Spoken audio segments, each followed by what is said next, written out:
Au fil de la vie, la chronique Neurotraining de Christine Bartoli. Bonjour, aujourd'hui je vais vous parler du burn-out. J'ai trop de boulot, je veux pas t'accabler de mes plaintes. Mais si ça continue comme ça, je ne pourrai pas faire de vieux os et t'iras planter des dahlias sur mon caveau. Le burn-out est un mot couramment employé qui parle d'épuisement professionnel. C'est un terme générique désignant un état de fatigue émotionnelle, mentale et physique, caractérisé par un manque de motivation et de performance après des mois, voire des années de surmenage, de surenchère. C'est un cercle vicieux. Pourquoi est-ce que l'on appelle ça, le burn-out, la maladie des efficaces ?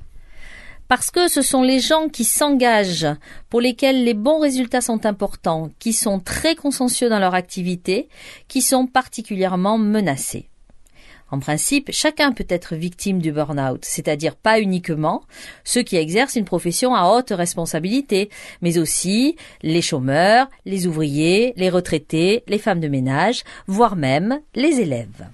Selon une étude représentative, environ 7% de tous les salariés sont touchés par le burn-out, mais un grand nombre sont menacés de cela.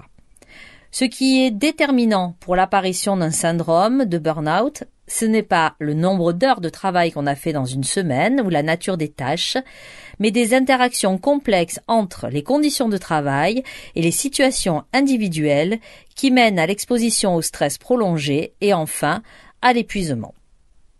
Un syndrome de burn-out ne doit pas être pris à la légère. Les conséquences peuvent être très graves. Au départ, il y a une légère réduction temporaire de la productivité pour les gens qui sont concernés, mais au fur et à mesure, le burn-out peut aboutir à un arrêt de travail, une dépression, une retraite anticipée, même, dans les cas extrêmes, pousser au suicide. C'est tout à fait normal d'être épuisé à la suite d'une journée de travail difficile, que ce soit physiquement ou mentalement. Tout le monde connaît cet état un jour ou l'autre, et chacun a sa propre manière pour y faire face et recharger les batteries. Éventuellement en faisant une grasse matinée ou en se relaxant, avec un week-end de détente, des vacances, en pratiquant un sport. Mais quand ces méthodes-là ne fonctionnent plus, quand aucune récréation n'est possible, alors cela devient dangereux.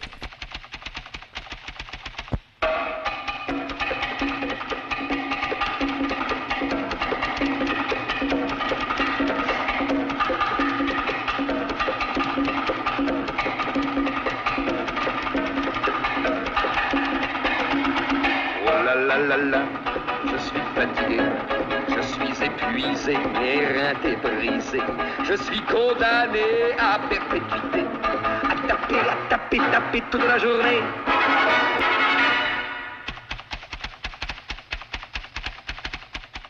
Quels sont les symptômes du burn-out alors ? On les reconnaît assez facilement.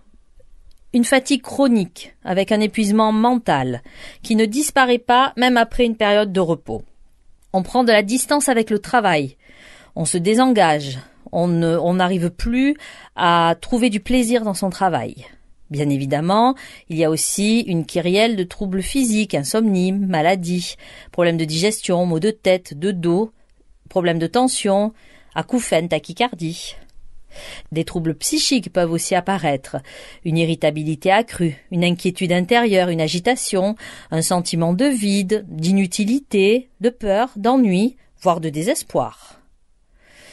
Puis des performances cognitives qui diminuent, difficultés de concentration, doute sur soi-même, prise de conscience du manque de performance, et enfin un changement de comportement comme un repli sur soi ou la consommation de substances à risque et l'absence d'activités récréatives.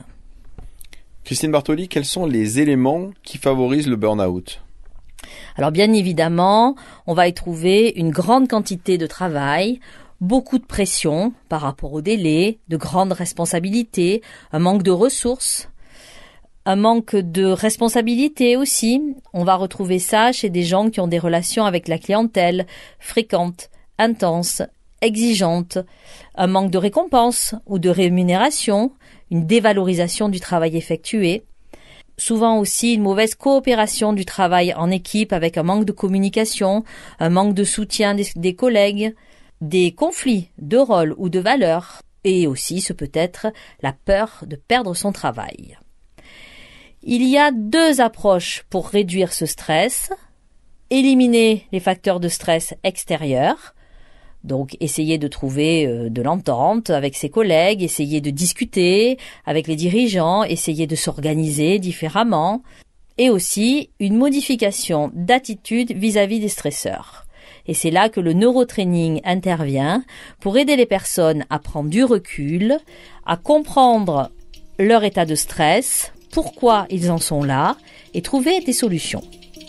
Espérons que nos auditeurs ne seront pas atteints par ce burn-out ou auront en tout cas mieux compris les enjeux de ce danger.